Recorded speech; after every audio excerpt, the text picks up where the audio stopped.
Sup, everyone? Radio here for the TheCouncilNetwork. Let's talk about Monday Night Raw, WWE, some wrestling again, because yesterday wasn't just plenty enough. You gotta have more wrestling, and then you get in wrestling tonight, and we'll be talking about tomorrow. And then Friday, Luke Cage. Obviously, I know there was a new Flash Arrow trailer, but I'm gonna wait till the season start to really, sink my teeth into them, to be completely honest. But I do want to say this much. I'm starting to believe that Raw was a better product before the draft, and that double pay-per-views, unless they're called SmackDown, are pretty damn bad. I'm going to be completely blunt with this one. So, everyone ready for the Raw post-Clash of Champions, which is pretty much Clash of Champions 2.0, and I was banging my head against the wall the entire time, not even going to lie to you.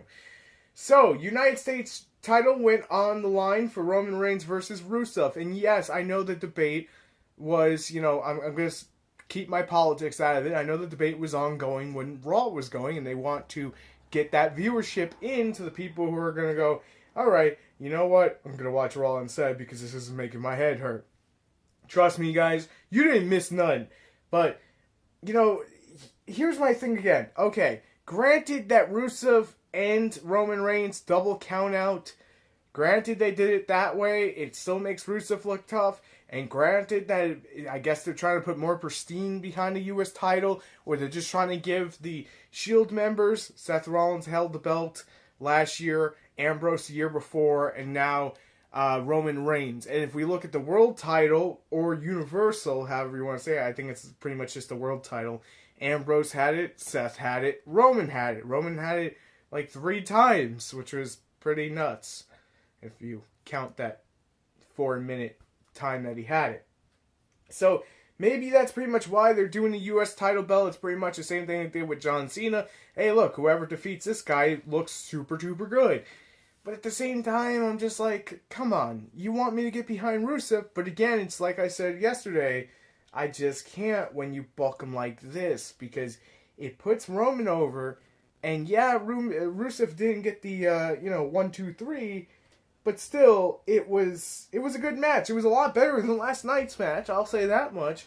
But at the end of the day, I'm still not happy with it because it felt really. Then to drive my point home, that this is pretty much Clash of Champions, rewind, let's do it again because the first time wasn't enough. Oh God, we had the tag team titles. The New Day versus Gallows and Anderson. This would have been a great opportunity for, the club to go over, fix that mistake. Granted that Kofi did actually legitimately cut his head open on the staircase, and legitimately that looked bad because he was busted open bad, and he was gushing blood. And they finished the match really nicely, though. It was a good match. I was paying real close attention to it, but at the same time, I just kept going, okay, if the New Day wins, this pretty much just confirms they're going to wait till like close to 500 days, so we gotta wait 3 more months for the New Day to lose the tag team titles into, someone else.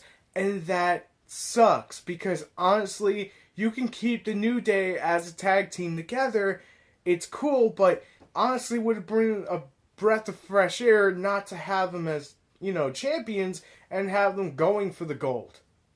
I like the promos they cut, but them holding the belt for so long just feels ridiculous, and it just saturated. That's, how else am I going to phrase it? Like, that's just me being completely honest with you. I did not like it.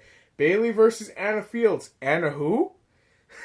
It's pretty much, this is a local talent. We're going to feed her to Bayley. Yeah, I'm already behind Bayley, and the way they were booking her before was pretty bad. The way they're booking her now, if it continues this way, is terrible. So far, if we're counting the first 3 matches, pretty damn bad, and it's not the wrestler's fault, it's the booking's fault, because 2 of those matches we had already, and the other's pretty much a squash match with someone that I'd rather see do something better.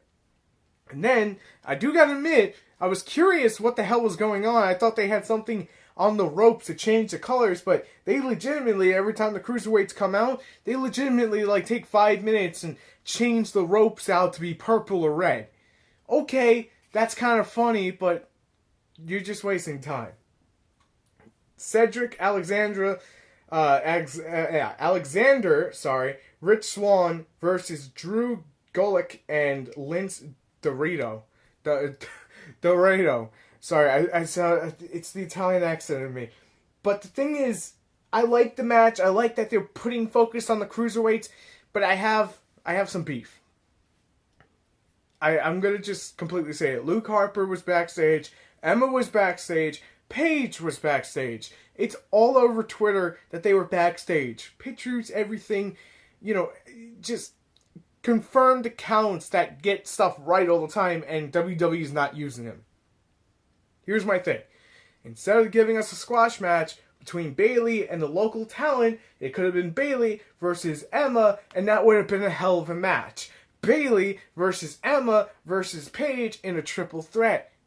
They're all talented women, and would have made a great match. Okay, Ryu, but how would you incorporate Luke Harper? Well, to be completely fair, I'm not quite, certain, because I don't even think we saw Braun Strowman tonight. So Cesaro and Sheamus versus Coulter and Williams. What is it with Raw and these damn squash matches? Okay, what are we calling Cesaro and Sheamus? Sheamus? Shamezaro? I think Shamezaro works. Here's a lost opportunity for a Hell in a Cell match, which I would have given a shit about.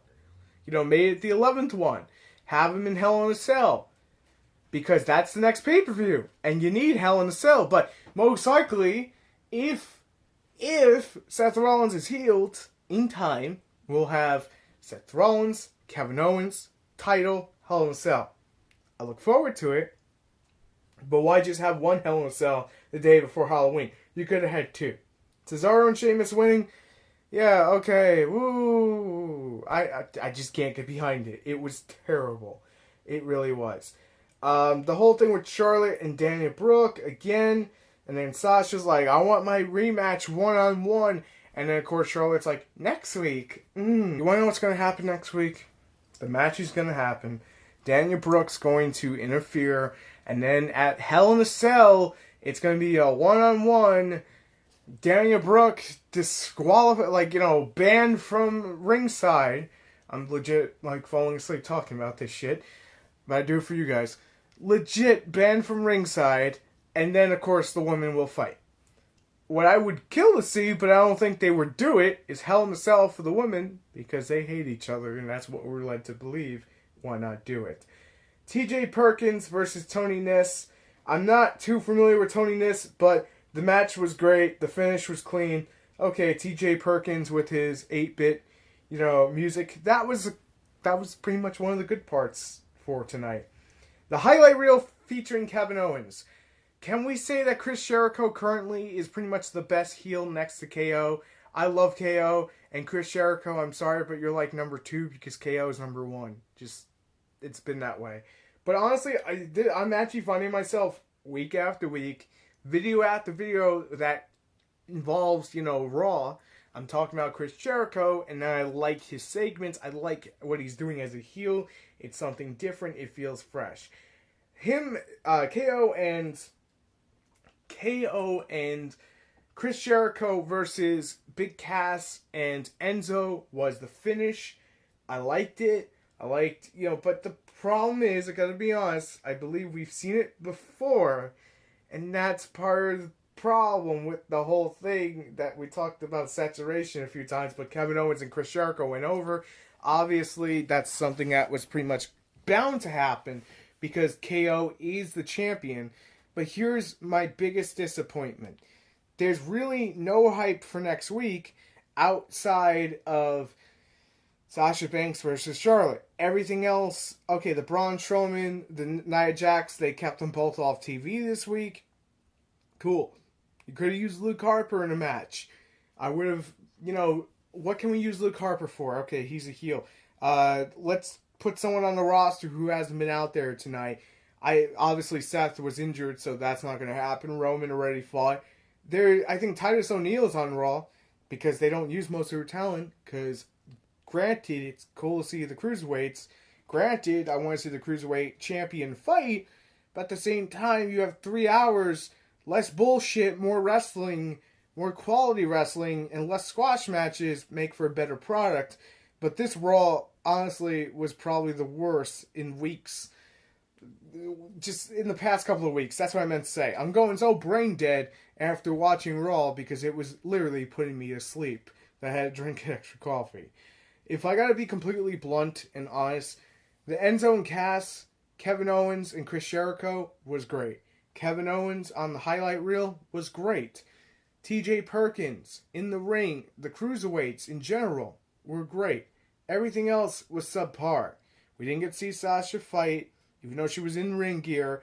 We only got to see, well, technically we got basically her beating up Daniel Brooke and Charlotte there, so that's a thing, but Bayley was in a fucking squash match. We got a rerun, because that's what we would say in TV land. We got a rerun of Clash of Champions, the light edition. Hey, you didn't buy into the network for $9.99? You know why you don't buy into the network for $9.99? Because you're getting the same shit you get on the network that you're paying $9.99 for on Raw and on, like, well, not really SmackDown, just mainly on Raw. The reason I'm still paying $9.99 is simple. It's called NXT. It's not called fucking the pay-per-views that are every 2 weeks, unless we're talking about No Mercy, which was great.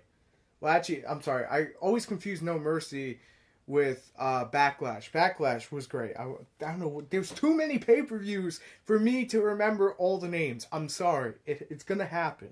Especially once we get to next week.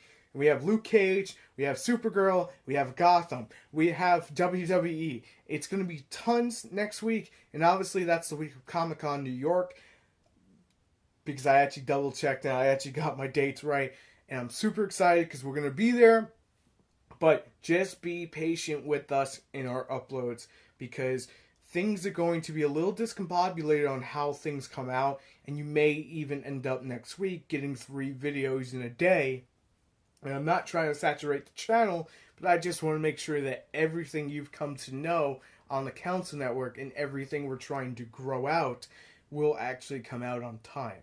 So if you guys enjoyed the video, check back every Monday. Every Monday there's a pay-per-view, every Tuesday for the Raw, the post-Raw, and every Wednesday for the post-SmackDown. Of course, we talk about Flash, Arrow, some movies and everything else that we pretty much just like to go see that are pop culture related, and wrestling. Motherfucking wrestling. But thank you guys so much for tuning in. If you enjoy the content and you're brand new, make sure to hit that subscribe button for more. And I will see you tomorrow so we can talk about some SmackDown. Till then.